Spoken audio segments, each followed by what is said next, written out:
आदरणीय साथीहरू सबैलाई नमस्कार अनि हार्दिक स्वागत तथा न्यानो अभिवादन छ है। साथीहरू आज फेरि हाम्रो नेपाली कम्युनिस्ट पार्टीका एउटा जिम्मेवार नेता विशाल कार्कीज्यू आउनुभएको छ र उहाँको जीवन सङ्गिनी कविता कमरेड कविता भाउजू पनि आउनुभएको छ। यता म पेमा लामा र यता मेरो जीवन सङ्गिनी सुजाता बन, जो हामी उहिले बन्दुक कलम र मादलसँगै साथसाथै यो गणतन्त्र ल्याउनको लागि अत्यन्तै बलिदान गरेका मान्छेहरू, त्याग तपस्या बलिदान गरेका मान्छेहरू। हुनु त हामीले आफूलाई प्रशंसा नगर्नु पर्यो, तपाईँहरूको इन्ट्रेस्टको विषय हो, चिन्नुहुन्छ भने साथीहरूले। र आज सम्झना यतापट्टि यो ठुलो त्यो धरान बजार छ उतापट्टि होइन, त्यहाँबाट यो माथि चाहिँ यो खुस्रे भन्ने यो आर्मी क्याम्प हो र यता माथि सारङ होटल यो भेरेटार हुँदै ट्याक्कै धनकुटा चाहिँ हिले भोजपुर उता हाम्रो गाउँतिर पुर्खौली थलोतिर जाने ठाउँहरू हो। र आज चाहिँ हामी दाइहरूले यहाँ चाहिँ त्यो उसको पार्क जो हर्क सामले निर्माणित गरेको पार्क भन्ने जुन छ र त्यो अलिक चर्चामा आएको भएर दाइहरू हेर्ने भनेर उहाँ टाढादेखि आउनु भएको छ र हाइकिङ गरेका छौँ। हामी चाहिँ सर्दु खोलाको किनारे हुँदै यो माथि यो झाडीको बाटो, यो गोरेटो रहेछ, यो गोरेटो बाटो होइन भाइ? हो यो गोरेटो बाटोबाट आएका छौँ। र यो ग्राफर चाहिँ मेरो कान्छो छोरो, 10 वर्षको कान्छो छोरो जोमोइङ तामाङ अर्थात् सगरमाथा तामाङले गरिरहेको छ, छायाङ्कन गरिरहेका छन्। र हामी चाहिँ यहाँ अहिले एकदम गर्मी भएर पसिना भएर चाहिँ हामी यहाँ बसिरहेका छौँ। सुन्दर बेलको रुख पनि बेलको रुख छ। यो चाहिँ अत्यन्तै यो धार्मिक हिसाबले पनि अत्यन्तै राम्रो चन्दनी के भन्छ होइन दाइ यसलाई? यो आयुर्वेदिक पनि हो क्या अरे। यो कलेजको पेटको लागि एकदम राम्रो हुन्छ भन्ने छ होइन दाइ? यही बेल हो। मगमग बास्ना पनि पहिला मजाले खान्थ्यो है दाइ साह्रै खान्थ्यो त्यो गाउँमा है। त्यो एउटा त्यो बेलको रुख भन्ने थियो, हाम्रो त बारीमा अहिले पनि छ। अनि दाइ साथी त्यो तित्रीको टाटा हुन्थ्यो नि, राम गर्ने भाइ पढ्न छोडेर टिफिन हुने त्यो उदो गुटु कुदेर तित्रीको टाटा टिपेर खान्थ्यो है।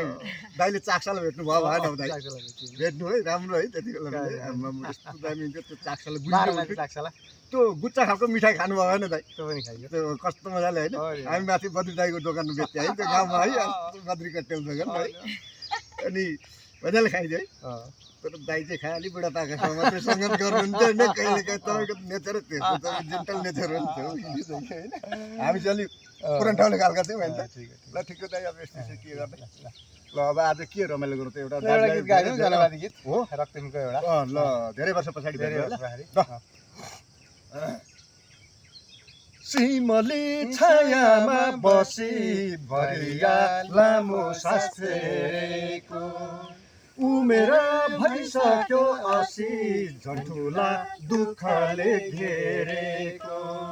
सिमली छायामा बसी भरिया लामो सास फेरेको, उमेर भइसक्यो 80 झन्ठुला दुःखले घेरेको।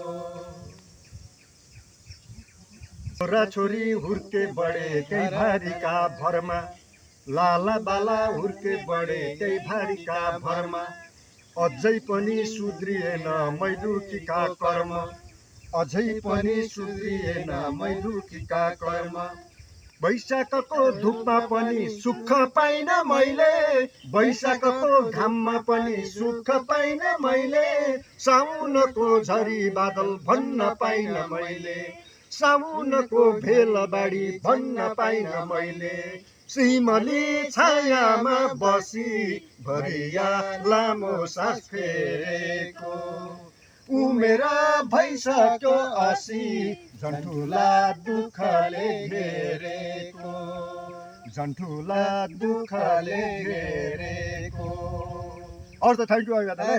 हामी आज लाइभ हेर्छु बसिरहेको छौँ, रमाइलो गरिरहेको छौँ। ल ओके ल ठिक छ।